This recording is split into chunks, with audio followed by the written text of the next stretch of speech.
Bonsoir, nous vous invitons à suivre avec nous un programme présenté par la Fédération des Églises Adventistes du 7e jour. Le message de ce soir, nous espérons, vous sera d'une grande bénédiction et édification. Bonsoir. Merci à vous de nous rejoindre pour ce message en 5 minutes. Alors, pour la petite histoire, on avait décidé de faire un gâteau. Un gâteau pour recevoir du monde. Et tout le monde s'y est mis. Tout le monde était content. Et pour préparer ce gâteau, on a pris tous les bons ingrédients. Un bon gâteau, chocolat, banane et aux noix. Et là, tout le monde s'y est mis. On a mis des choses et tout le monde y était de la partie. On était content de pouvoir préparer un gâteau. Vous voyez, on a du temps, on se met en cuisine en famille. Et soudain, qu'est-ce qui se passe? On entend des petits cliquetis et il fait noir. Plus de courant. Qu'est-ce qu'il faut faire? Il faudrait d'abord aller voir au boîtier électrique pour voir si un fusible a sauté. Mais pour y aller, qu'est-ce qu'il faut faire? Il fait noir, n'oubliez pas. Donc on ne voit plus, on tâtonne. Et du coup, depuis la cuisine, je vais demander, est-ce que quelqu'un peut chercher une lampe de poche? Alors demandez chez vous, je demande chez moi. Une lampe de poche, s'il vous plaît, cherchez-moi une lampe de poche, il faut que j'aille voir le boîtier. Une lampe de poche. Et dans la maison, on entend des bruits, tout le monde cherche un peu partout. Et finalement, quelqu'un me dit, j'ai trouvé. Et du coup, je vais récupérer la lampe que la personne a trouvée. Merci. Mais je ne peux pas marcher trop. Je dois rester là où j'ai de l'espace pour marcher parce que je peux buter à droite, buter à gauche. Et ils m'ont donné quoi? Une lampe, torche. Bien sûr, premier réflexe, on va allumer la lampe.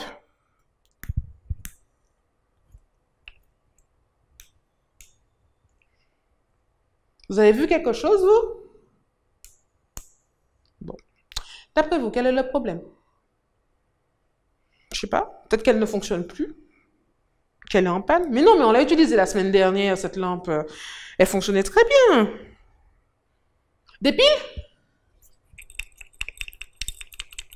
Oui, il y a des piles dedans, je vous rassure. On vérifie quand même? Les piles sont peut-être mortes? Déjà, comment on l'ouvre la lampe?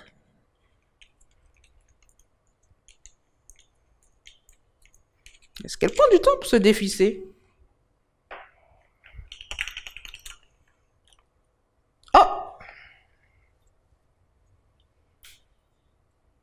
Vous voyez ce que je vois?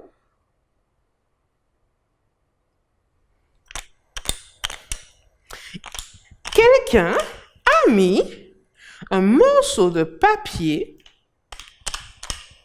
qui ne veut pas sortir.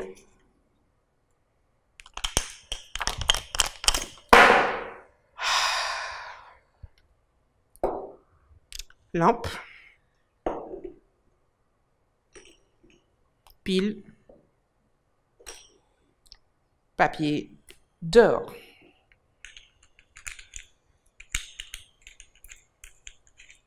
Vous croyez que ça va s'allumer cette fois?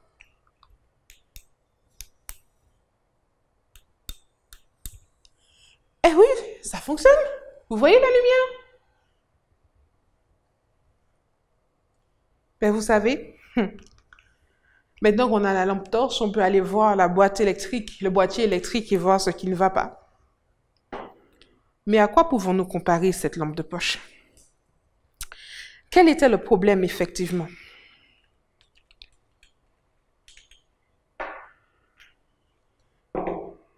L'énergie contenue dans la pile n'arrivait pas à parvenir à la barrette de connexion à cause de ce bout de papier qui a rompu le circuit. La Bible dit, et le texte va s'afficher à l'écran, dans Jacques, chapitre 4, au verset 8. Approchez-vous de Dieu, et il s'approchera de vous. Vous savez comment on s'approche de Dieu? C'est de la même manière qu'on ne met pas de papier. Pour que la lampe fonctionne, il faut prier. faut rester connecté à Dieu. Quand on ne prend pas le temps de prier, quand on ne prend pas le temps de lire la Bible, ben, des petits papiers deviennent de la colère, de la frustration, de l'animosité. On déprime, on a quelque chose qui ne va pas, on prend de mauvaises décisions. Alors que si on prend le temps de prier, le papier, il disparaît. Et on est connecté avec Dieu. Tu veux prier avec moi ce soir? Alors demande du silence autour de toi. On se tait et on prie. Seigneur, donne-nous envie d'être connectés à toi. Ainsi nos lumières resteront allumées. Le circuit de connexion avec toi ne sera point rompu et nous serons heureux pour toujours. À bientôt.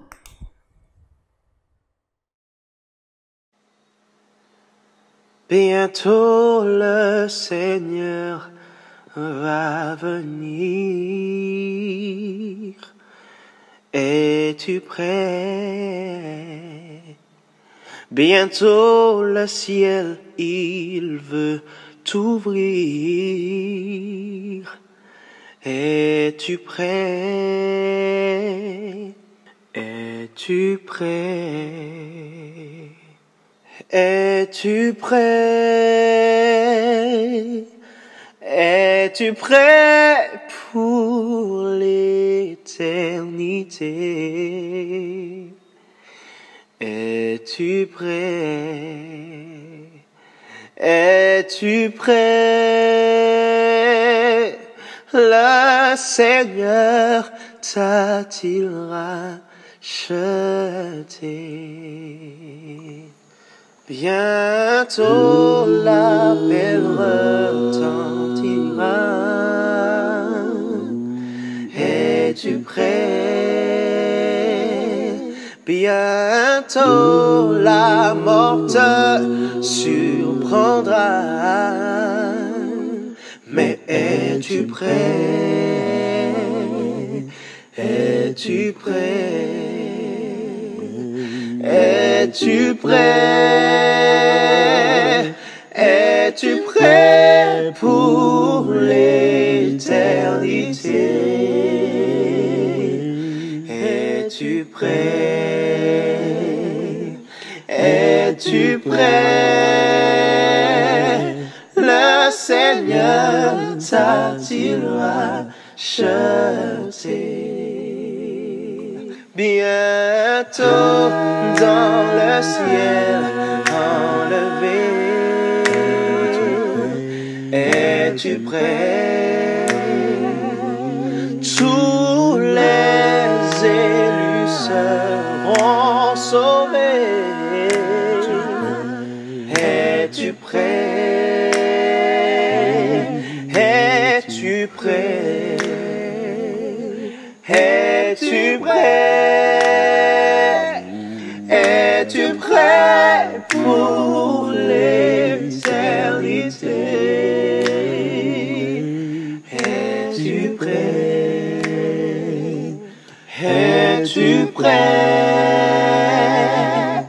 Le Seigneur t'a-t-il racheté?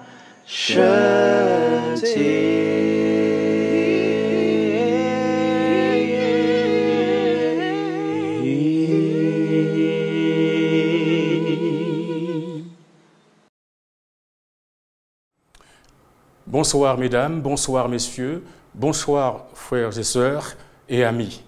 Je voudrais tout d'abord louer Dieu pour ce qu'il nous permet de réaliser au moyen de la technique. Je voudrais aussi adresser un grand encouragement à tous les membres de l'équipe de communication de la Fédération qui, par leur engagement constant en cette période de grande inquiétude et de danger, font avancer la mission. Que le Seigneur Jésus-Christ soit loué pour les multiples occasions qu'il crée afin de nous transmettre sa parole, qu'il soit aussi loué pour les tendres soins qu'il prodigue à l'humanité chaque jour et pour sa direction fidèle et sûre. Mes amis, Jésus revient. Le texte que nous voulons prendre en cette heure pour servir de base à notre méditation se trouve dans Romains chapitre 13, versets 11 à 14. Le texte nous dit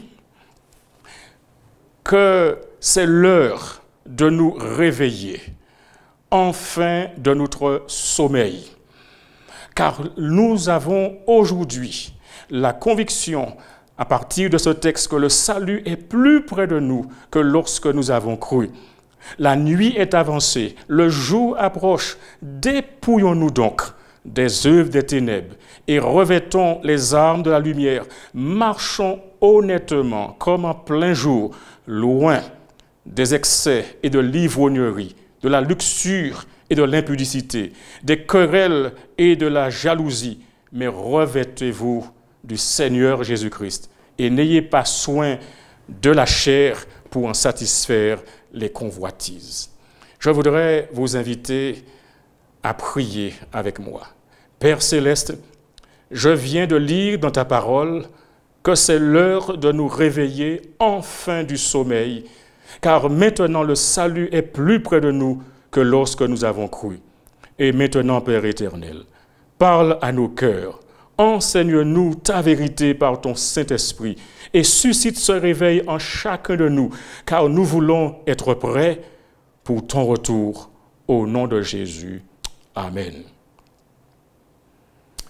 Le texte nous dit, cela importe, d'autant plus que vous savez en quel temps nous sommes. C'est l'heure de vous réveiller enfin du sommeil, car maintenant le salut est plus près de nous que lorsque nous avons cru. Chers amis, cette introduction nous indique une autre raison pour laquelle nous devrions accomplir le grand commandement d'aimer.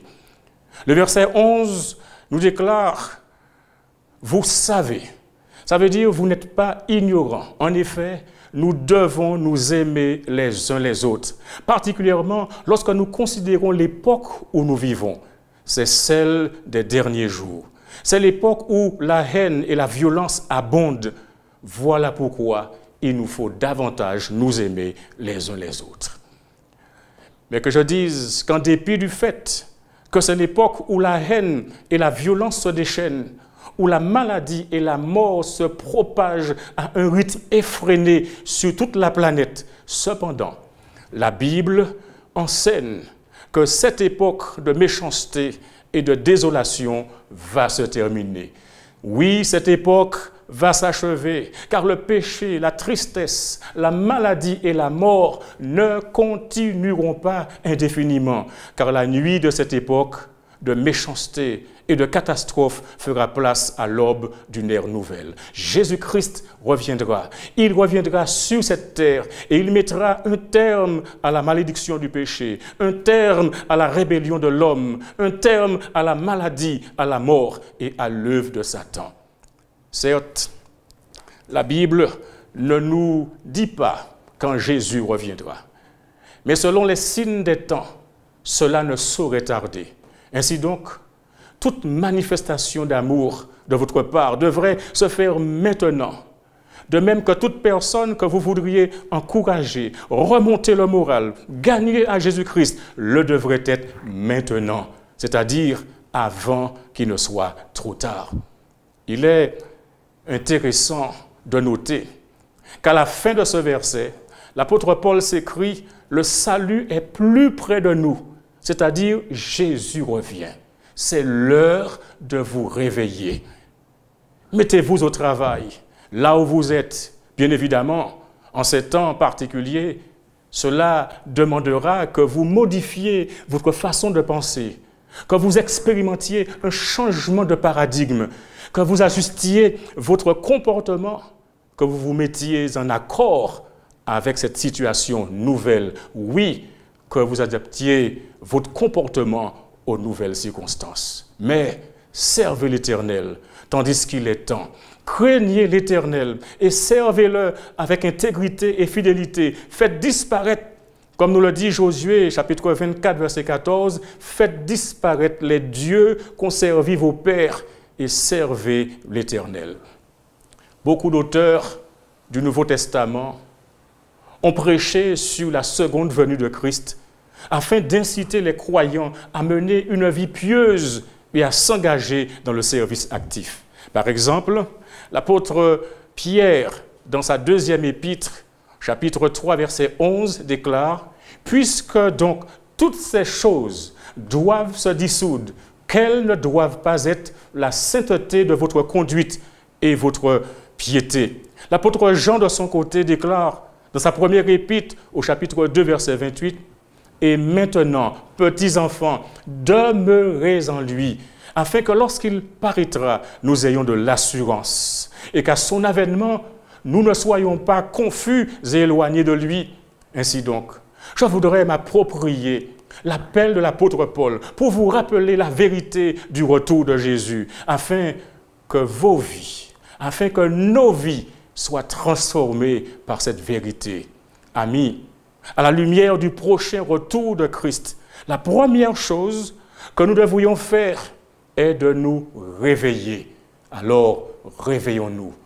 Dans ce livre, Service chrétien, page 52, il faut que nous comprenions que notre besoin le plus grand et le plus urgent est un réveil de la vraie piété. Notre première démarche doit être de le rechercher. Ainsi, j'aimerais vous faire remarquer que dans Romains chapitre 13, verset 11, le texte est clair. Le texte nous dit que Paul utilise une analogie, celle d'une personne qui est appelée à se réveiller, à se dépouiller de ses vêtements de la nuit et à se vêtir de ce dont on a besoin afin de marcher dans la lumière du jour. Donc, Paul appelle les chrétiens à se réveiller. Il vous appelle aussi, vous, monsieur, vous, madame, vous, jeune homme, vous, jeune fille, mon frère, ma sœur, il nous appelle à nous réveiller. Il y a beaucoup trop de personnes, beaucoup trop de chrétiens et de chrétiennes qui sont endormis spirituellement, qui ne se rendent même pas compte des signes de la fin, de l'état de dépravation du monde. Trop de chrétiens qui dorment au lieu de travailler.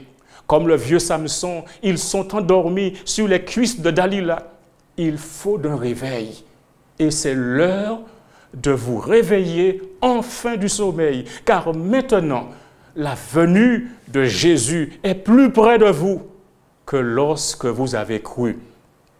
En considérant la grande population de la Chine, composée de centaines et des centaines de millions de gens, Napoléon déclara « Voilà un géant qui dort, laissez-le dormir, parce que s'il se réveille, il fera trembler le monde. » Je crois fermement que le diable dit la même chose au sujet de l'Église de notre Seigneur Jésus-Christ.